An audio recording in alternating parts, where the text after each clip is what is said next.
Montrons aujourd'hui combien il est frivole de placer la joie de la volonté dans les biens naturels et comment il faut s'en servir pour monter à Dieu.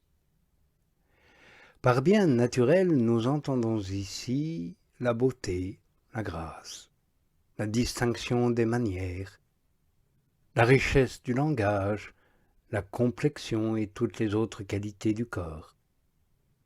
Nous entendons aussi les qualités de l'âme, qu'on appelle la belle intelligence, la discrétion et les autres dons de la raison. Or, si un homme met ses complaisances à considérer que lui ou les siens possèdent ces qualités, sans élever plus haut ses pensées, ni rendre grâces à Dieu qui ne concède ses dons que pour être mieux connu et aimé, s'il n'a pas d'autre but que ses complaisances elles-mêmes, c'est une vanité et une illusion.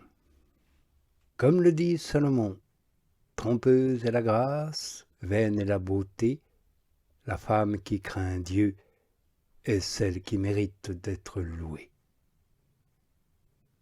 Par ces paroles, nous sommes prévenus que l'homme, au lieu de se glorifier de ses dons naturels, doit plutôt se tenir dans la crainte.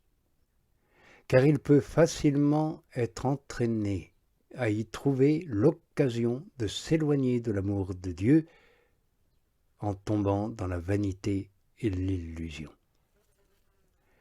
Voilà pourquoi le sage nous dit que la grâce corporelle est trompeuse. Elle trompe l'homme, en effet, dans le chemin qu'il suit. Elle l'entraîne à ce qui ne lui convient pas, et cela par suite de la vaine joie et de la complaisance qu'il en conçoit en lui-même ou en celui qui en est favorisé. Le sage ajoute encore que la beauté est vaine, et en effet elle fait tomber l'homme de bien des manières quand il l'estime et y met sa complaisance, car il ne doit se réjouir de la beauté que si elle l'aide, lui ou le prochain, à suivre la volonté de Dieu. Sans cela, il doit craindre et se défier que ces dons et ces grâces de la nature ne soient peut-être pour lui une cause d'offense de Dieu, parce qu'il émettra une vaine présomption ou les regardera comme une affection désordonnée. Aussi celui qui est favorisé de ces dons doit être prudent et veiller avec soin à n'être pour personne, par une vaine ostentation, la cause de s'éloigner tant soit peu de Dieu. Ces grâces et ces dons de la nature ont des charmes si attrayants et si provocateurs pour celui qui les possède comme pour celui qui les regarde, qu'à peine s'en trouve-t-il un dont le cœur échappera à leur filet et à leurs liens. Voilà pourquoi nous voyons beaucoup de personnes spirituelles qui, étant quelque peu favorisées de ces dons naturels, vivaient dans la crainte et obtinrent par leurs prières d'en être dépourvues. Elles ne voulaient être, ni pour elles-mêmes, ni pour d'autres, la cause ou l'occasion de quelque vaine affection ou satisfaction frivole. La personne spirituelle doit donc purifier sa volonté de cette vaine complaisance et en détourner le regard. Il saura que la beauté, comme toutes les autres grâces naturelles, ne sont que terre. C'est de la terre qu'elles viennent, c'est à la terre qu'elles retournent, et elles ne sont que des moyens. Les bonnes grâces et les agréments extérieurs ne sont que fumée ou vapeur légère qui passe. Aussi, pour ne point tomber dans la vanité, doit-on les regarder et les apprécier comme tels.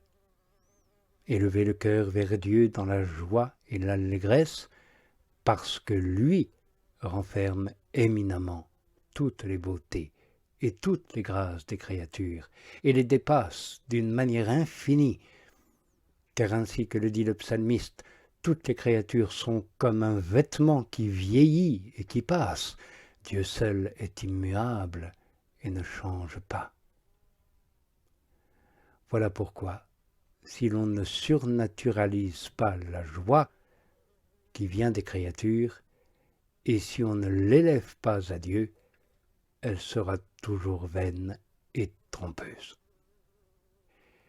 C'est évidemment d'une joie semblable et puisée dans les créatures que le Qoéleth a prononcé cette parole. J'ai dit à la joie, pourquoi te laisses-tu tromper vainement? C'est là ce qui se vérifie quand le cœur de l'homme se laisse séduire par les créatures. Beaucoup des dommages et profits dont je parle ici dans les 6 genres de joie, temporelle, naturelle, sensuelle, morale, surnaturelle et spirituelle, sont communs à tous. Cependant, parce qu'ils viennent directement de l'adhésion ou du renoncement à la joie qui appartient à l'un ou l'autre de ces genres, ce que j'exposerai de chacun d'eux s'appliquera également aux autres à cause de leur connexion mutuelle. Mais mon but principal est d'exposer les dommages ou profits particuliers qui reviennent à l'âme quand elle se réjouit ou non des biens naturels.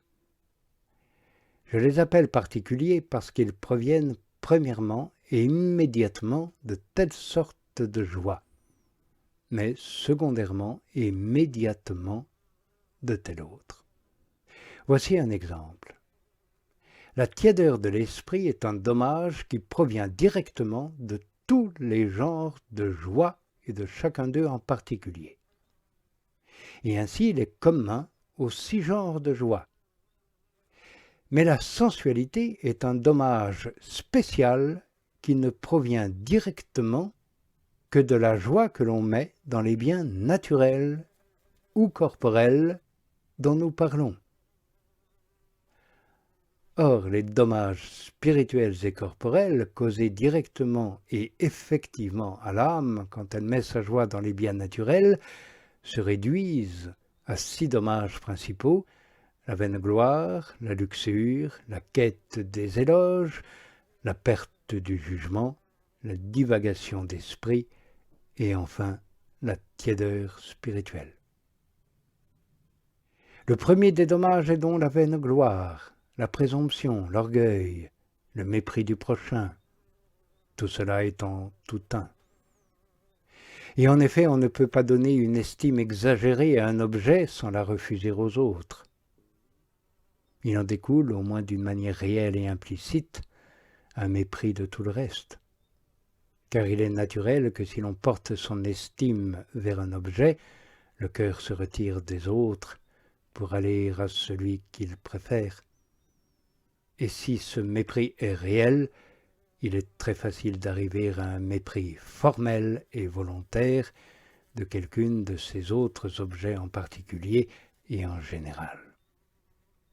Cette disposition existe non seulement dans le cœur, mais elle se traduit par les paroles, et on dit « telle chose ou telle personne n'est pas comme telle ou telle autre, me plaît ou ne me plaît pas ». Voilà pour le premier dommage. Le deuxième dommage consiste à exciter les sens. Il porte à des complaisances sensuelles, c'est-à-dire à la luxure. Le troisième dommage est de porter à l'adulation et aux vaines louanges qui sont remplies de mensonges et d'illusions, comme le dit Isaïe, « Mon peuple, celui qui te flatte, te trompe ».